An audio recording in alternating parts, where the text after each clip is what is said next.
Welcome to the Church Digital Podcast. Through this podcast, we'll talk about the technological innovations within the church.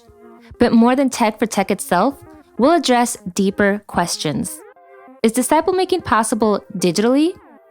How should we approach the digital mission field? Can a biblically grounded church operate in digital space? Oh, and where does the metaverse fit into all this? Whether you're a big or small church, an established church, or a startup church plant, the Church Digital's goal is to help churches like yours learn to be a multiplying church, digitally and physically.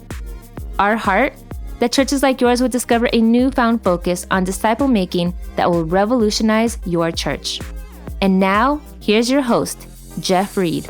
All right, hey everybody, welcome to the Church Digital Podcast, broadcasting live on Twitch. My name is Jeff Reed, founder of the Digital Church.Network, and it's awesome to hang out with you here on Digital Church Network's Twitch channel. So we are doing this broadcast live. If you're in the Twitch audience, you can hear me in real time. It's Thursday afternoon, and it's great to hang out with you. I'm excited about today's guest. We also are doing this as a podcast recording on Monday. And so if you're listening to it on the podcast, what's wrong with you? Come hang out with us on Twitch. We broadcast this every Thursday afternoon here in season 4 of the Church Digital Podcast, where we're hanging out, talking about gamers, Jesus, and church. So through this season, we've been highlighting, different things within gaming culture, within nude culture. That would be incredibly inappropriate, and the Twitch filters are probably going off somewhere. Within nerd culture, as I'm sure somebody out there is laughing right now. And then also getting into esports, digital missionaries, Twitch, Discord, everything that's centered around this gaming culture. And so I'm excited about today's guest because I have been trying to have a podcast interview, really a conversation with this guy for, at least a year, if not multiple. And I'll be honest, very few people have ever said no to me. But this is the one guy, he didn't say no. He said, let's reschedule. And then it was a year. And then, hey, we finally came back around to it, including him. And no, I'm kidding. I love Aki. And so, hey, let's go and bring Aki into the conversation, and looking forward to digging into this conversation. I don't know what we'll hit. I probably want to ask him up front, what are we going to hit? But let's do this, Aki. But before we get into this a little bit, I love your room, set up Destiny 2. I'm sure we'll get into Destiny 2 in the conversation. What is Aki? What is Aki? On your birth certificate. So what are we doing here? Aki, AKI. What does that mean? That's right. Aki is actually short for a character name. It's short for Akihiko Sanada, which is from a Japanese RPG called Persona 3. And I love the Persona series very much. And it was just kind of a name that I took on, and I shortened it because it's Akihiko Sanada is a mouthful, and it's kind of long. And it wasn't completely representative of who I wanted to be on Twitch. And so who I am personally is part of Aki and Fam. And that is, you can see that right over there. But I stream with my family. I'm the father of a household, father to 2 amazing kids, husband to an awesome wife named Mama Peach, and we stream with our whole family. I game with all my kids and the dogs that go running by occasionally when packages come to the front door. And I was absolutely laughing at you behind the scenes as you made your verbal missteps and other things there, but it was a good time. Actually, it was funny. We delayed this so long. We had a chance to meet IRL back in October, which was awesome, and had a lot of good times there at Megazord. And so grateful for the conversations we've had since then, and really excited about today. So yeah, I stream on Twitch. We just celebrated our 3rd year stream anniversary. So we just started our 3rd year on Twitch. And I decided I wanted to create a space that could feel like home for either those that didn't have one, or maybe had a toxic relationship with theirs. And so, yeah, that's what we've set about to do. And I feel like we've been awesome. And so I am really looking forward. Yeah, I'm really looking forward to getting into this family streaming and learning more about this. I've watched some of your streams, and just the family environment is. And man, it just gives me the warmth. It's like, man, this is nice. This is home. And the idea that you've created that environment for the people that have not been able to receive that, is just so telling. I was actually, I mean, people are like, yeah, that's not real. Like this is actually, I read this article. I'm going to show my nerd culture here for a minute and just open, honest conversation. We're going to dig into this. I was reading an article where Jamie Foxx was talking with Peter. I believe his name's Peter Cullen. Does that name sound familiar? It does sound familiar. He's the voice actor for Optimus Prime.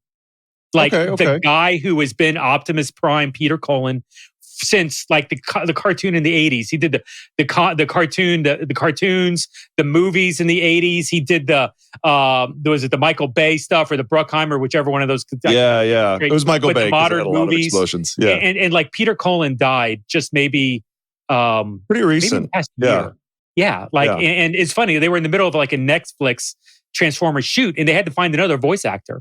And I'm sorry, whoever that guy is, he's nothing compared to Peter Cullen. And so it was iconic. But there was this interview where Jamie Foxx was talking about his relationship with Peter Cullen. And what Jamie Foxx said was, Peter Cullen was the only stable male father figure that was in my house growing up. He was that person.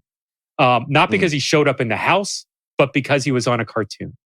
And it's incredible to think of the power and potential that even we can have utilizing this technology to engage with people. And so the fact that you're wanting to do this right up at the top, hey, I want to create a family environment for online for people that don't have that. Like, dude, that's incredible. Let me just ask Aki, as we're opening up this conversation, where did that vision come from?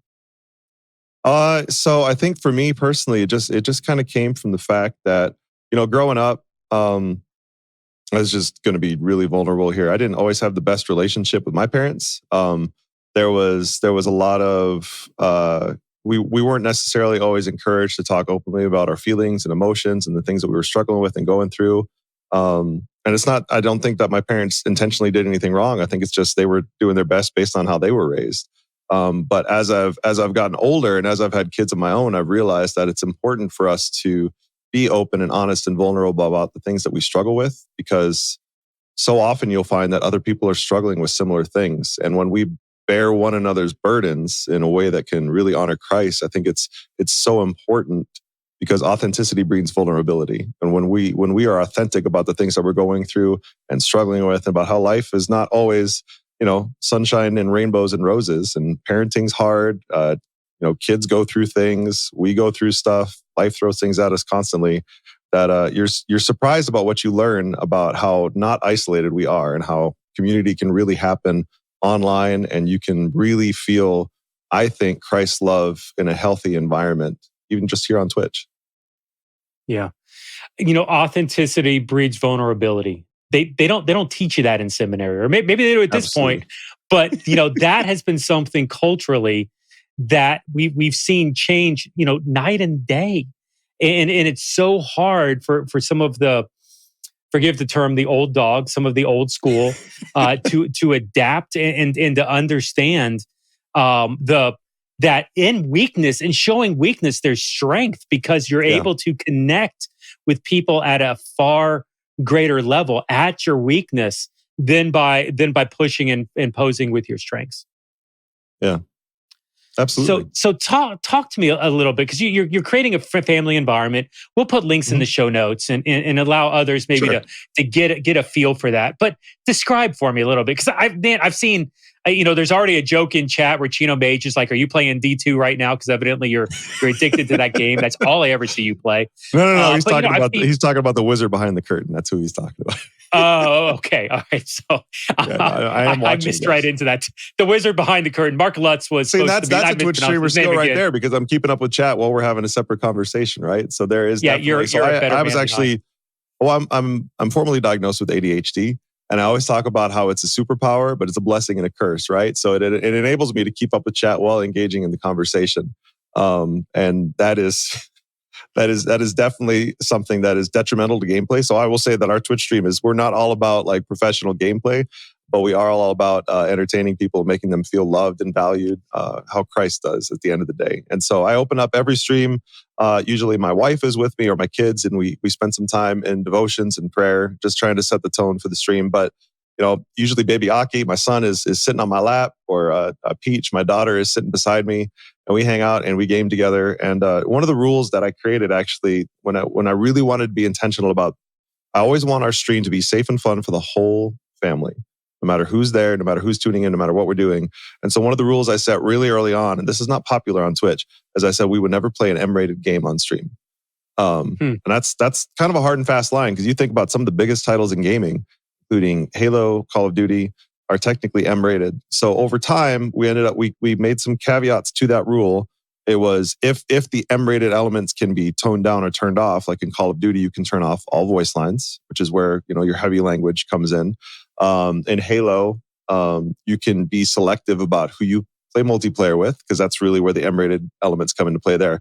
Games with open mics, even Fortnite, you have to be cautious about, because if you hop into an open voice chat in a public match, you matchmake with somebody, you never know what you're going to hear coming across that mic. So we're always really protective and defensive about how things come through the stream, to make sure that we keep that filtered and safe for the whole family. And for my kids too, because my kids are always present.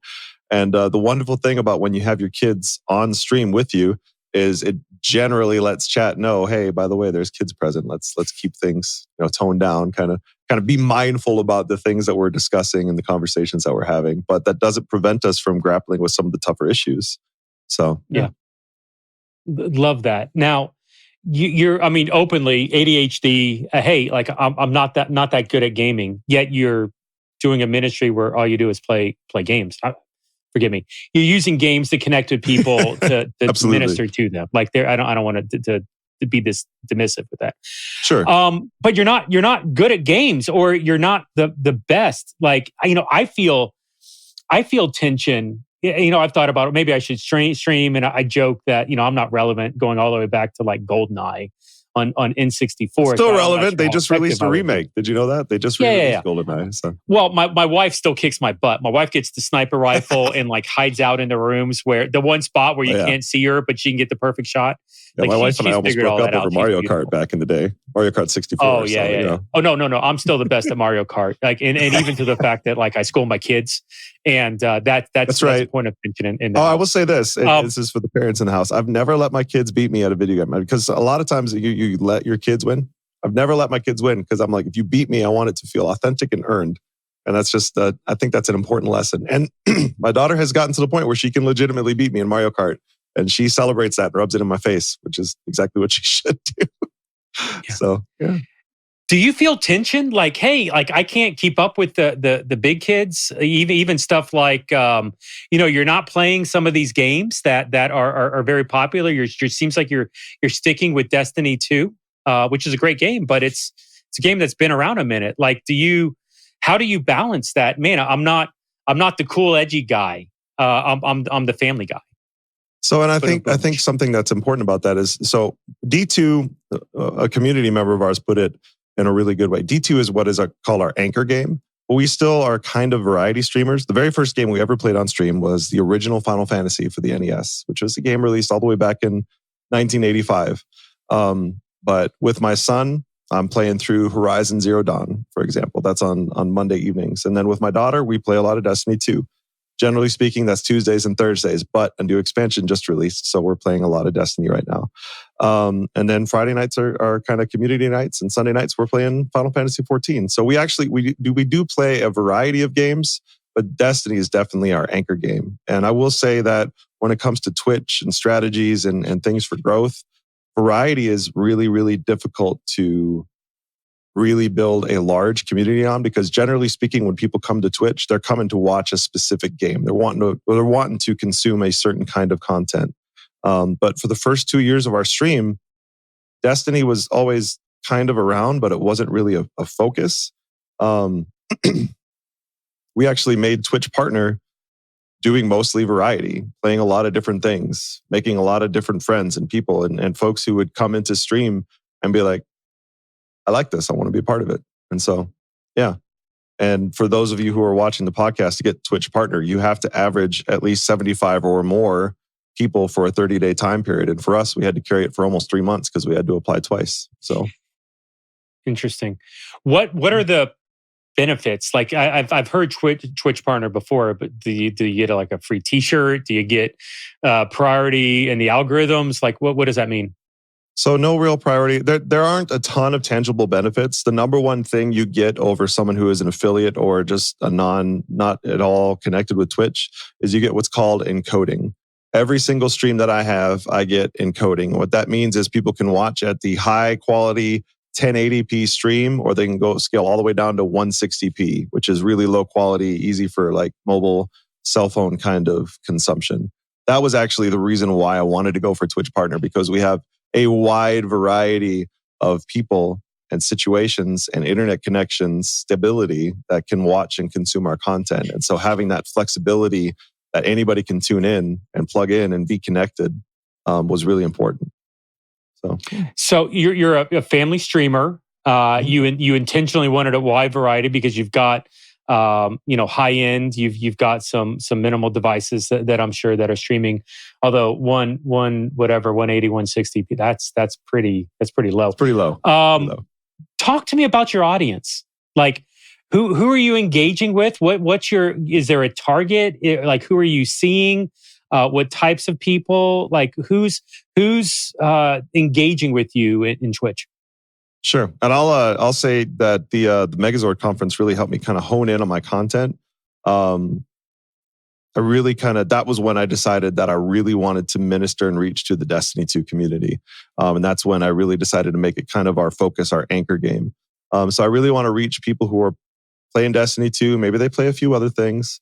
But generally speaking, I'm looking for young adults for the most part, people who maybe have struggled with addictions in the past. Because for myself, how transparent do you get on this podcast? Like I get pretty transparent on my streams. Like I'm a former porn addict. I've broken free of that. I am a suicide attempt survivor. I'm pretty open and honest about that on stream. And we talk a lot about depression and anxiety and mental health. And so all of those things are things that we talk about openly on stream. And we let people know that they're not struggling and suffering alone in the dark, and that there is hope and there are solutions and ways to move forward, whether that's in Christ and church. There are so many options and ways to plug in and do community here on Twitch and in IRL too. So yeah, those are kind of some of the things that we really dove into and wanted to minister to those people, especially neurodivergent. First thing I talked about was ADHD, and obviously is my wife as well, also a suicide attempt survivor. So we've been really open and honest about our struggles and things that we've dealt with, and that we have some amazing stories about people who have come into our community. Many of them struggle with anxiety. A lot of people are neurodivergent in some ways. I remember one specific story. We had a young girl from Canada who came into our stream, and she told us that she was there ready to end her life. And we stopped everything that we were doing. We took a beat to pray over her, and she didn't know the Lord at the time. She still doesn't know the Lord, but she is open to the conversations and is receiving the things that we're pouring into her life, and still around 2 years later after that night, and still plugged in and still listening to the things that we're saying, and is open to receiving prayer. And so we've been taking steps with her over time and building that relational equity with the people who are in our community. So yeah. That may be the greatest 2 minutes of recording and broadcasting we've ever done here with the Church Digital Podcast. Like the courage it took to say that publicly, but the number of points that you hit on. I mean, we're talking about operating out of your weakness and making your weakness your strength. Like that was a beautiful moment. And there's maybe a dozen questions that I have off of that. Let's start with this. I want to get into what it is to be transparent in that space. But you're a family show. And so you've got your kid on your lap, and you're doing ministry where you're talking about, your porn addiction in the past, or you and your wife's suicide and your neurodivergent issues. Like these are a lot of very poignant, very hard conversations to have, and you're doing them while playing video games while you got your kid on your lap. Like, how do you manage that tension with your kids, with being serious while playing a video game? Like, give me some insight here. So the interesting, for a lot of the heavier conversations, they generally happen later at evening when the young kid is off to bed, or off, getting ready for bed and things like that. But my older daughter you has said, engaged what's with the us. term? It's like after show? You Aki talked after about dark that is what we call it. Yeah. Yeah. Aki after dark. So when the sun goes down, things get a little heavier, a little bit more intense conversations. But my daughter is openly struggling with anxiety right now, and we don't hide that. We don't shy away from that, and we openly wrestle with these things on stream. You'll often see me parenting live in action on stream, having conversations with my daughter about different heavy things in life, and just kind of going through those and encouraging her to be honest about how she's feeling, about what she's wanting to do. And she listens to me talk about some of those heavier things, and so far it's gone really well. There definitely is some tension to manage there, and we have some off-stream conversations with her about things that we go through, but we also, we don't try to sugarcoat or hide the harder things in life with her as they come. We want her to go into life with eyes wide open. So yeah. So you're literally actively parenting your kid in front of people, talking about tough subjects, being very transparent about yourself and your wife in this season with Aki After Dark. How has the audience received this? Like, do they engage? Do they comment? Do they laugh? Are they, wow, that's a great point, I wish somebody had told me that? Like, how are they literally responding when they're seeing some of this stuff? It's funny too. I think about, so last night we were playing the new Destiny 2 campaign that came out, and sure. I'm playing with my daughter who just turned 12, so she's very young, and Legendary is something that even like grown-up gamers struggle with. It's hard. It's not an easy difficulty, and we're working through this campaign, and it's so often easy to get frustrated and get upset. And we fought for, I think it was about 6 hours on this one boss. We went again and again and again and again, and we finally beat this boss. And as we beat the boss, her PC blue screened. For those of you who are in computers, you know that means it's locked up and it's rebooting. And so I go through and I watch the final cutscene. She watches the final cutscene with me, and then she gets back into the game and finds out that everything we had just done, all those hours we had just fought for, none of it counted. We have to do it again. And instead of being upset or frustrated, she's excited. She's positive. She's like, I just want to play more with my dad. I want to do this more. And like chat is freaking out. Like, I could learn from Peach. Like, I would be so angry in this moment. I would be so upset. And so I think those authentic moments, and when we're doing the parenting on stream, I think it all just kind of builds towards that. Hey, this is effective. What we're doing, you're seeing it play out in a way that is positive and encouraging, and really, my hope, I'm like getting emotional thinking about it, because I was so proud of her last night. It was crazy seeing how she reacted to that. But yeah, my hope is that, again, that authenticity breeds vulnerability. I want people to understand that you're not alone in your struggles, that life can be frustrating sometimes, but there are ways to exhibit that in positive and encouraging ways, rather than just getting angry or toxic, because so many online communities are very toxic, and we never want to be that way. So you rattled off earlier, it was a Sunday night, a Tuesday night, Thursday. Like you rattled off your schedule very quickly. How many hours a week are you spending into this? So Monday, Tuesday, Thursday, Friday, and Sunday. We start at 6 p.m. Mountain time every day. Yeah, 5 days a week. Okay. So about 4 to 4.5 hours, depending on this stream. Sometimes we go up to 5 to 6. Totally depends on what's going on, what we're doing. So yeah, I would say it's another part-time to full-time job, depending on the week. That's not counting the hours I spend off-stream working on short-form content, ministering to people in our Discord, having other offline conversations with folks. Async. We're gonna get into Discord in a minute. So, sure. But you're 25 to 30 hours minimum. Yeah. So talk to me about that tension, because what's your 9 to 5? What do you do? My 9 to 5, I'm a network engineer for a medium-sized cable ISP. I'm on my lunch break technically right now. So yeah. Oh, awesome. Well, thanks for giving us the time here. So, but absolutely. So you're a IT guy. Sounds like. Yep. Mm-hmm. 9 to 5, and then you do. I work from home full time, which is family a huge streaming guy. Mm-hmm. Yeah. How do you manage the relational tension? How do you manage some of the the financial strains, like, because that's, I mean, you're putting in, I'm 40 plus 25 to 30, that's 65 to 70 hours between ministry and work. So how do you keep a healthy balance?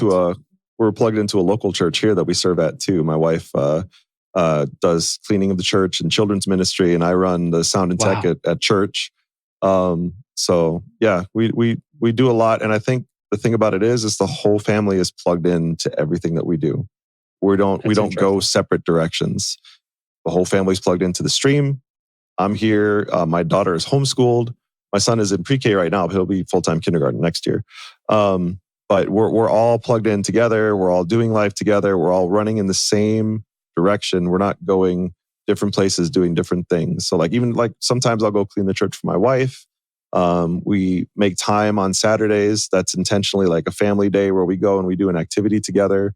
The work from home flexibility is huge. Being able to be here and be plugged in. If I had to go into an office, I don't think I'd be able to put as many hours into the streaming as I do. So, okay. Yeah. I know we had Jate on last week, who was obviously Jate, Digital Missionary. I love Jate. Actually, so last night after everything crashed, Jade actually hopped in with us, and we finished. We did the redo because we had done it by ourselves. We were like, okay, Jade, come on in, and we'll finish it all together because he hadn't finished it yet either. That's awesome. So, yeah. Well, and he just had a system crash too, didn't he? Recently, is that what I saw on his Discord? whole PC? Yeah, yeah. God bless him. But I know he was talking. He's wanting to do this full time. I don't know. He's streaming like 50, 60, 70. Like I wake up at 2 a.m. and he's going. I feel like in the middle of the day I see him on. Like the guy's just really heavy into this stuff. But we talked about some of the financial struggles of being a full time in this and living literally off of streaming tips and things like this. Where I think he's got an account that basically is like keepjatealive.com or something set up. Like it's a hard life. How is it bivocationally where you're working IT, you're receiving a check from the IT, you're doing ministry on the side with your family involved, you're all rowing in the same direction. Like, is that rewarding? Is that healthy? Are there challenges? Are there obstacles that you're facing? I'd love some insight. Financially, maybe even otherwise, relationally. I feel like, there's the old adage, right? God doesn't call the equipped, he equips the called. And, when we first started, we started in a very bare, empty room. All I had was a little Blue Yeti mic. And that was basically it. And my daughter and I sat down in this room. We started streaming together. And we very gratefully, we had folks come alongside of us that there's subscriptions on Twitch, which is cool. But 50% of that goes back to the platform. There's also a way to donate directly. If you go to any Twitch page, most streamers, if you scroll down, you'll see a link to donate. And fortunately, we had some very generous people early on that helped us. For example, I have a Shure SM7B. I have a decent XLR interface. I have a decent camera. All of this was funded by the community that we built really early on. And we have kept the streaming funds separate from the personal funds. And the personal funds separate from the streaming funds, but we did obviously invest a significant amount of our own money early on because, and when I first went to my wife almost 4 years ago and said, "Hey, I think this could be a thing. I feel this is what the Lord wants me to do next." She didn't initially catch the vision, but once I started walking it out and she saw the people coming in the chat and she saw the stories that were being shared and the vulnerability and the authenticity that was growing this community, she really bought in. And it's been wonderful to see the importance. I stress this. I feel the Lord has called me to do this. Without that, if I wasn't walking in obedience, I think there would be a lot more struggle. But I feel like because this is something I feel the Lord has called me to do and I'm walking in obedience to that with my family, that makes everything, when you're walking in the Lord's will, life flows a lot easier than if you're doing something in rebellion or fighting against that. And so I think that's the key there. Because there's a lot of struggle because I have a lot of work responsibilities. We have kids, we have the whole family dynamic thing, but because we're all working together, we're trying to honor the Lord, we're trying to be obedient to the things that he's calling us to do. It does make that easier in a sense. It's stressful. Absolutely. And, but we love each other. We have really hard conversations on the regular about how things are going and how we're doing. And we make sure that, hey, I will postpone or cancel streams if we have to deal with family stuff. Because at the end of the day, for a family stream, if the family isn't first, and yeah, it's not good for anybody. How old's your daughter? 12. She just turned 12. At the beginning of February. She just turned 12. So what is that? 6th grade, 5th grade, somewhere in there? 6th grade. 6th grade. Is she comfortable like in being on camera? Like, is that native to her where she's an extrovert? Is she I am blessed to have an extroverted daughter. tendencies? Yeah, Okay. she's 100% extroverted. My wife is very introverted. She very rarely gets on camera. So I was about to say, I don't think I've seen your wife on. no, she's perfectly I've seen comfortable both kids sitting interact at some level. at the microphone. But yeah, she doesn't. It's funny because I'm pretty sure both my kids are extroverts, which takes after me. I'm an extrovert, but my wife is very introverted. Yeah. So like your daughter just, you introduced her to video games and she clung and ran with it. Like what was that when you talk about let's do this. Instead of the ministry, let's talk about the ministry potential. How old was she when she understood the ministry impact of what the streamings were? What did that I'm look not like? 100% positive she understands the ministry impact fully yet. I think she's beginning to understand, especially over these past 3 to 4 months. You're starting to see her really understand, hey, there's a chat here. People are talking. They're talking about me. They're talking about the things that we're doing. And that's really starting to become something that she is cognizant of. I'm also having conversations with her about that on the side because it's easy to be influenced by chat. And I'm like, we have to be authentic to ourselves and not necessarily always be concerned about making everybody else happy, because that's, obviously an important distinction there. Yeah, that's so good. The reason I asked, and I'll just be transparent here, my daughter's 14. And and so even because of what I do through the church digital and the conversations and the streams, not in Twitch, but in other environments and in platforms, like, she's hearing at least one half of the conversation because the other half's in my head. And so, even her starting to engage with that in dialogue. I wrote a book on churches and virtual reality, and she grabbed it. She started reading it. It was funny. Like one day, she wanted me to pick her up from school. And so she logged onto my website, went to my scheduled Jeff page, and actually scheduled time with me so that I could pick her up early from school and take her out to lunch. And so, like, I didn't realize it until the day before. And I looked at my calendar. I'm like, "What's this Caitlin meeting?" And she's like, "Oh, you're picking me up from school." I was like, "Oh, okay." But it's been so much fun. Like we're not doing to the full streaming level, but having like my daughter. Seeing that and starting to converse with her.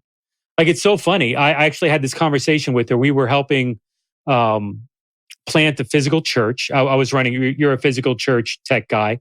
I was doing that maybe 5 or 6 years ago. And we were going to help plant a physical multi-site campus. We were talking about planting churches. And I said to my daughter, who was probably 12, maybe it was 10 at the time, "Hey, so how do you think you would plant a physical church?" And she just starts rattling through like her mental process of what planting a church was. And the funny thing was, I was expecting her to do like the "if you build it, they will come." But what she actually started to do was build the team, recruit volunteers, literally just like disciple them, grow them, train them, and then release them. Start with the foundation. And I'm like, my daughter's 10 and she just knows more than like, and I'm not going to finish that sentence, but it was incredible, some of what was coming out of her on that. So, man, this is so good. Let's talk a little bit. I want to dance around because, your Discord as well. When I have asked people in the know, because I do not know, but I've asked people in the know, "Hey, who's really good at Discord?" Your name comes up more often than not. And so you're an interesting balance between Twitch and Discord. I don't know how common that is, but typically I see people who are really strong on one side than the other, and you're like this I don't know, purple dinosaur that equal pink unicorn, I guess makes more sense. That puts it together. we've let me say nude again because this thing's just going crazy here. This question. There you go. Off the rails. Let's just take it all the way off the rails. Off the rails. We're done. What's the role of Discord? How do you balance it into what you're doing? I kind of see it as, you talked about discipleship just kind of briefly, but I feel like it's just that part of community building. You can only learn so much about somebody in a Twitch chat. You learn a lot more when you have a chance to watch them conversate on Discord or hang out in a voice chat with them. And so we're kind of intentional about events in our Discord, whether that's movie or game nights, and hanging out and watching things and kind of doing life together and talking about things. Because I'll actually sit in there usually after whatever event we're doing is over and just hang out and chat with people and ask about their day, and just, you find out so much more about people when you get a chance to sit and chat with them. So, yeah. But I think it's just being intentional about those relationships. So you're 40 hours, 9 to 5. You're 25 to 30 on Twitch. How much time are you putting into Discord? I get a notification every time there's a message sent in my Discord on my phone. So probably a lot of passive time staring at this, chatting with people, interacting with folks, and yeah. Do you, it's funny. There used to be like the saying for what happens in Facebook stays in Facebook, where, it just like that was like separate. Do you talk about Discord in those conversations on Twitch? Do you reference Twitch and Discord, like where it's absolutely unified? Yeah, they're very intermingled. Absolutely, yeah. And there's some folks that are in our Discord that actually don't watch our streams. There's some folks in our streams that aren't in our Discord, but we still reference each other and kind of mesh together. And I regularly, when I'm playing with the community, if we're doing raids or whatever in Destiny or games in Fortnite, so on and so forth, we'll hop into Discord with people and be in voice chat and hang out and game together. So, yeah. I want to ask a follow-up on the discipleship piece. It's funny. You line up 10 pastors and you ask them what discipleship means, you get 15 different answers because everybody thinks something different, and a couple of them think multiple things. They don't realize it. Sure. What does, in the idea of digital discipleship, discipling in digital space, like, through the podcast, we're friends of that. But even within the podcast and the audience, there's different ideas of what discipleship or disciple making or whatever it is. Mm-hmm. With your church, with your stream, whatever, that would actually be probably the intro. First question, what are you? What do you consider yourself? And then what is your role in discipleship? What's the goal, the expectation, the hope, the prayer for discipleship within your org? Yeah, I think for me, I consider myself a digital missionary. That's what we attempt to do. We're big on evangelizing. We talk a lot about how you don't have to believe the same ways we do to belong in our community, but I love Jesus and it colors everything I do, all the conversations that we have. We're very open and transparent about that. But really open and honest in Twitch chat about maybe keeping some of those difficult, like nuanced theological conversations to like, I've had some difficult nuanced theological conversations in voice chat over Discord, because so often stuff gets misconstrued over text, and those conversations are more difficult to have. It's a lot easier when you can hear the vocal timbre of what someone is saying when you're speaking in a Discord, in a voice call, or even if you're on camera. A lot of times I'll be in Discord, I'll have my camera on so people can see, my posture and the way that I'm communicating and the way that I'm trying to be empathetic and understand and listen to the things that they're trying to say. But it totally depends. I mean, obviously I've had gospel conversations with folks. I've prayed with a few folks, but I've also encouraged them to either get plugged into a local church, or there's wonderful online church resources such as Lux Digital Church or God Squad Church that we generally point them towards if they're looking for more in-depth, intentional discipleship in small groups. Because I'm one person, my wife is one person, and when it comes to being able to really grow a community outside of what we're attempting to do when it comes to the family and being more intentional about deeper faith and theological discussions, Lux and God Squad Church, I would say we really align when it comes to the principles of the gospel and doing that intentional discipleship, building that really solid foundational relationship with Christ. I love how much the gaming community churches, the Twitch churches, the digital missionaries, the discipleship groups, I love how much unity, how much they're working together. And so the fact that you just listed God Squad and Lux is incredible. Is there do you like, I'm going to say the question this way. I know it's not that rough, but at what point do you kick them out of the nest? Like, is there a characteristic or a trait that you're looking for that's being developed? Is it case by case basis? Do you let them self-identify when it's time to head to the next step, whatever that is? Like, what is the maturation process and what's next? Combination of your last 2 points, case by case, and kind of letting them decide when do you really want more? Because obviously we all know as we build a relationship with Christ, we become more hungry and thirsty for more of Him. And so as that naturally develops, again, we continually point and encourage people to plug into those deeper resources where they can find that discipleship. And it's not just limited to GSC and Lux, because I love both of those ministries and I think it's so important. And there's going to be so many people who are on Twitch who will never walk into a physical church. But for those that are capable and willing, I do encourage them to find a local church if they can. So there's definitely, we kind of take that hybrid approach. Interesting. So I see in chat, somebody said something about a movie events that you do on your off nights. What's a movie event? Well, we all get together in Discord and we watch a movie together. In January, we did Jones January. We watched through the Indiana Jones movies. This past month, we did Pirates of the Caribbean.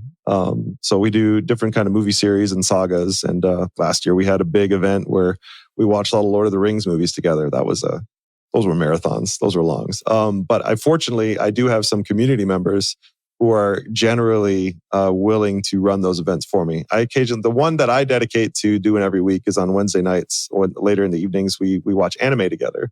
So we're an intersection of a lot of different nerd cultures. We don't just do gaming. We do anime. We do Star Wars. We do all of the things, really. And actually, it's funny because my daughter, who's 12, has never seen Star Wars, and we're probably going to do that pretty soon. So it's interesting because totally, you just listed off like 3 or 4 of the movie series, the trilogies that I've watched in the past 2 months in 23. Mm-hmm.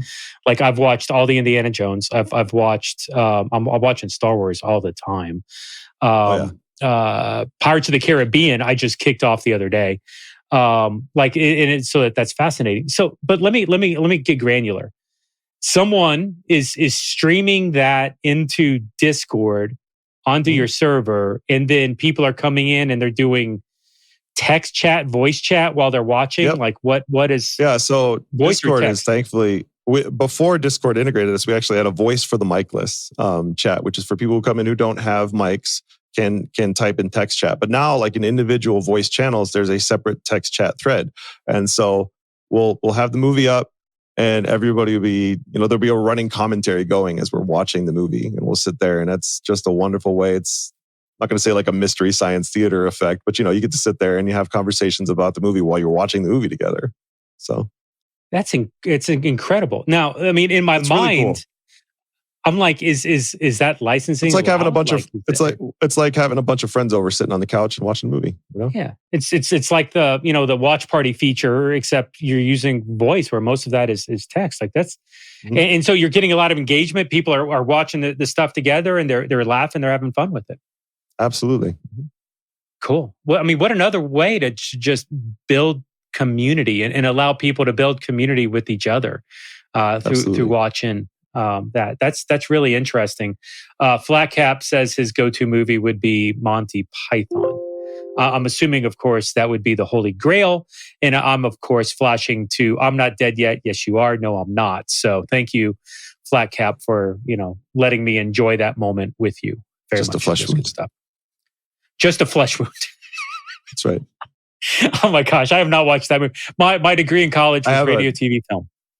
I have an Among Us t-shirt that is like that scene, and it says it's just a flesh wound, but it's after the imposter has obviously decapitated another crewmate. So it's funny.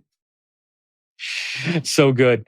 I don't even know like where to go. This has been solid. I've just been drilling you with questions, and you've been flowing here, man. This is solid. Where do you want to go? Like, what does your ministry look like in 2025 and 27? I think it's fun because I get to sit here and think about, well, as my kids grow up, we're obviously going to have different phases of the stream, right?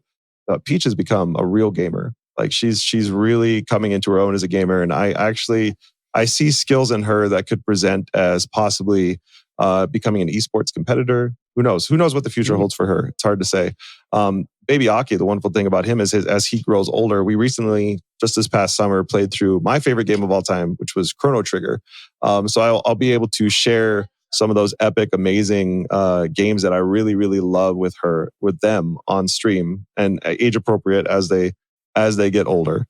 And I think that the 5 to 10 year plan, as it were, is just work through those different phases of life together. And the interesting thing about our community is you literally get to watch our kids grow up as the stream goes on. So, yeah, it's a lot of fun. How do you? Because I know, like, we've had conversations on the side, and one of the things that I love with the Megazord, the meetings that we had in April, and there's a documentary out about that. We just published the blog.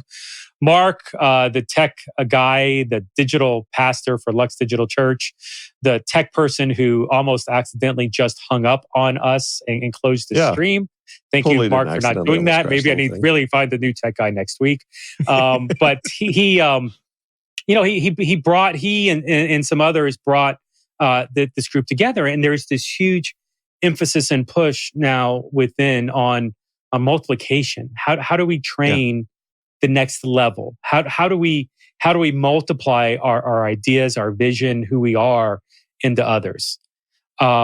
You've shared some really intimate things, suicide, depression, pornography addiction, and those are legitimate. Those are heartfelt. Those are major issues that connect, that appeal to the innerness. The man looks on the outward appearance, the Lord looks at the heart. And so you sharing that's allowing many others to connect with you. How does that multiply? How do you get others to be as open and transparent? I think, again, that authenticity breeds vulnerability. And when people are able to share those things and see those things be shared in a judgment-free environment, those things have weight, they have consequences. I talk about the consequences. I talk about how my marriage almost ended. And I talk about the things that we went through and the struggles and all of those real things. But seeing the hope on the other side of it, I think encourages people to be vulnerable and to be authentic and to dive into those things. And as those people continue to share about their struggles and talk with others about the things that are going, that's just a natural multiplication effect. So, do you have to coach courage? Like, I mean, it's one thing to recognize and to be vulnerable, one-on-one. But to say that in front of a microphone with the camera on, you said you were authorized, so 75 at the partner, in front of 75 people. I mean, that's a legitimate thing. What is absolutely? Does that grow naturally? Like, what does that look like? I think. Again, when you are called to someone, called to something, I do believe that the Lord provides you with the strength necessary to complete the task. And so for me, I don't know, like there's no shame in the truth. There's no shame in Christ and knowing that I am forgiven and the Lord loves me in spite of my many failings, and that I am a child of God, and knowing that that's where my identity lies. It's a lot easier to be courageous and open about those things. What do you find? Like, would you find those people within the crowd? Would you generally find speaking, people yes. like? Yeah. Okay. Yeah. Have you had any of those conversations yet? And I don't want to like push too hard here, but I'm just curious because I love what you're doing, and I think it can totally multiply because it's. Yeah. You're not getting a paycheck or much of a paycheck from it. You're influencing people that are at a huge need. You're creating a family environment for people that don't necessarily have one. Like this, there's a lot of opportunities in this space.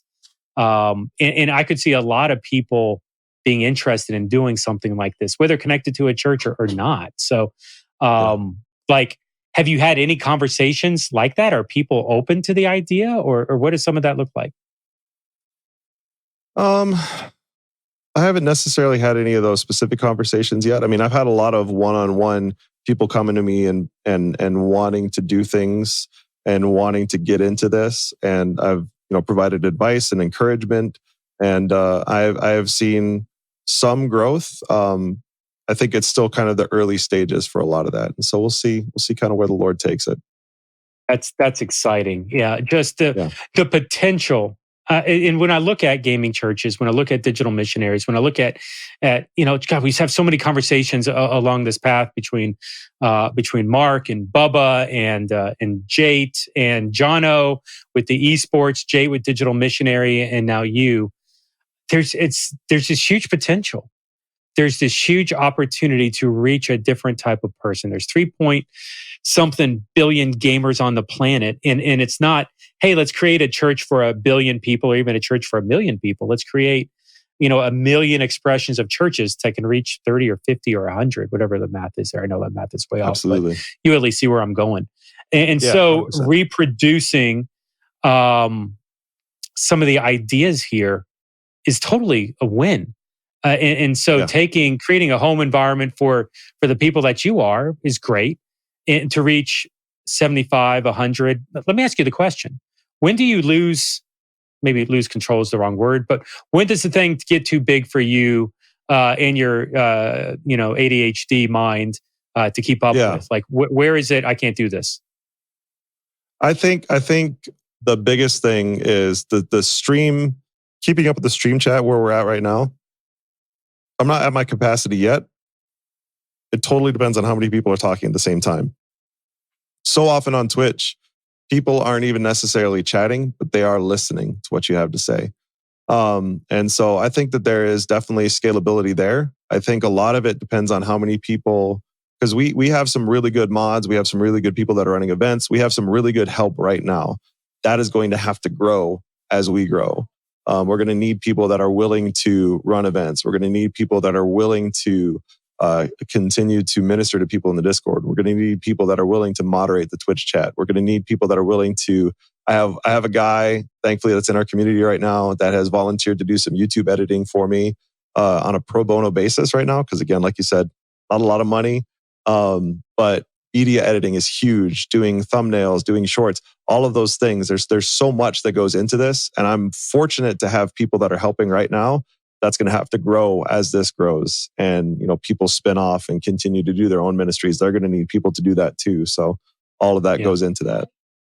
So as a digital missionary, you're not alone in this. Like I feel like with Jate, I mean, he's got people that are involved, but Jate's not talking about recruiting teams in some of this. But what I hear from you is like recruiting and developing and like you're almost a org chart type of thing between the mods and event leaders and things like that. How many people are active with what you're doing now? I would say we probably, between moderators and other people that are contributing in different ways, I'd say we have about a dozen right now. Oh my gosh. Yeah. So they're all volunteers. All volunteers. Beautiful. All people that believe in what we're so trying you're to just do. sharing vision with them, getting them excited and encouraging them and celebrating what's happening in the part that they played. Mm-hmm. Absolutely. So good. Absolutely. Hey, let's pivot real quick. Last question. Physical church. How do they get into this? Like opinions, thoughts? What do you think? So what's really cool about I'll share the story of our physical church. What's really cool about what our physical church has done is I actually shared with my pastor. I said, hey, I feel called to do this thing on Twitch. So I'm going to do this thing on Twitch and I'll let you guys know how it goes. If you could be praying for me. And that's what they've done. He actually has come into a few of our Twitch streams, and they actually, on Sunday mornings, they have a slide in the announcements that talks about our Twitch stream. And it's just letting nerds know. We have a few people that go to our church that are nerds, Destiny gamers, other people that come into our Twitch stream and come by and hang out and game with us. And so I think that for the physical church, it's a pretty easy ask. You could even just, I don't know, like whether it's through small groups or even just an announcement on a Sunday morning and say, hey, we're curious about Twitch. Do any of you stream? And have conversations with the people in your congregation that are streamers, because I guarantee you, most churches, there's probably one person that either knows what Twitch is or maybe does a little bit of streaming, and ask them about if they take it from a ministry perspective. Is it just a hobby? Is it for fun? Are they being intentional? Like, there are definitely ways to pour into those folks, but you have to have the conversation first. There's a little bit of discovery that has to happen there. And for the physical church, if you want to treat Twitch as a mission field, which I absolutely believe it is, there's a lot of opportunity to get plugged in. And you don't have to stream yourself, but I'm telling you that the people who are streaming could definitely use your help and your support. So, yeah. How hard is it to get started? Like, if you could give coaching or advice to somebody who's wanting to get started, what would you tell them to do? I would tell them to get a decent microphone and hit the go live button. But a microphone is huge because, like I said, most times people are listening to you more than they're actually watching what you're doing. And is it important to play the video game? Is it just chatting? Like, what part does the content play in streaming? Totally depends on what you feel called to do. I'm a nerd. I'm a gamer. I've been a gamer most of my life. So that's what I wanted to do. I wanted to use games to reach people. But I know people that do leatherworking on stream. I know people that do 3D printing. I know all sorts of people that do different things. There's lots of different ways to get involved and plugged in. But the most important thing is just to start. Yeah. Okay, so Chino Mage is like, oh yeah, I'm straight up stealing from Aki for our streams. That's kind of funny. Zach is saying, I see God moving across the spectrum through movies, music, streaming, art. I believe revival is coming. Thank you in your interview as Trailblazers. I wasn't looking for praise there, but thank you. I appreciate that. Man, Aki, I want to like come over there and give you a hug because I love you. But on top of that, man, you're just so transparent, vulnerable, authentic, real, genuine. You know, it's interesting. Being digital, like a lot of the words that I just said, the average church does not think can happen in digital space. I think we hung out. And even from a distance, we didn't hang out as much as I would have liked to, just because even when we were there, I felt like we were scattered in different directions and leading in different ways. And so I didn't get much Aki time. But even in this, man, like your heart for what you're doing, the genuineness of who you're reaching and how you're doing it, and recognizing, hey, the role that I'm playing as a digital missionary, I can fill this role well, but I'm not able to do the full picture. And I'm okay recognizing that. So let me hand it off to somebody who can do the deep discipleship at the church level.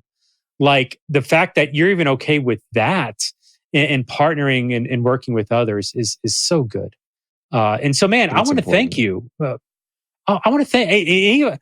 Listen, the thing that I was not expecting to come out of this was the movie thing. Where it's like, yeah, we create community playing movies on Discord, and like Discord doesn't shut that crap down because I'm like, there's got to be some legal issue why that won't work. But evidently, Aki's doing it, so we're gonna say that's legal, and just any hate or any lawsuits, send it Aki's way. Jeff didn't tell you to do it, but Aki did. So it's so good, and understanding what you want to do, who you want to reach. You know, St. Baird just threw some comment in chat about that. I know that was a source, a topic, a target audience and personas. And and I talked a little bit about that, right? At Megazord. It's where I honed in on my one. Figure out what you're wanting to do. Find your niche. Hone in on your one. That is definitely important. Yeah. And so Melarus, I can't even read. Melanius, I have no idea if I said that correct. Mel, at least I can read that much because I'm blind. If you find out legal on that, feel free to let me know. Dear Fedge on social and Discord. But hey, guys, we're gonna wrap the plane. We're gonna wrap the plane. Let me say nude again because like my words have not been coming out of my mouth well today. But we're gonna land the plane here. So for Aki, who's engaging in chat, this has been a lot of fun. But this is Jeff with the Church Digital Church Network. Thanks for jumping on the live stream here. Thanks for watching the podcast. Thanks for being part of the show. All right, y'all have a good day.